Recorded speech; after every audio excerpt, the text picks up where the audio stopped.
Se não ouvires as minhas palavras, já não poderei te ajudar mais.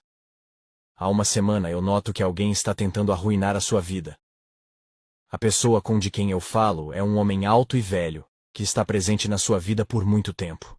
Na última semana, ele está te investigando, procurando seu ponto fraco para destruir toda a sua vida. Esse homem deseja o que você tem, e não deixará de te investigar até que consiga. Por isso, o meu conselho é que esteja atento. Porque a qualquer momento pode mudar completamente sua vida. Mantenha-se alerta apenas esta semana, porque antes que ele consiga, eu, o seu Deus, tirarei esse homem invejoso da sua vida. Se quiser saber quem é esse homem, simplesmente clique no botão de WhatsApp, porque a segunda pessoa do WhatsApp é esse homem maligno. Por favor, creia e cuide-se. Siga nosso perfil.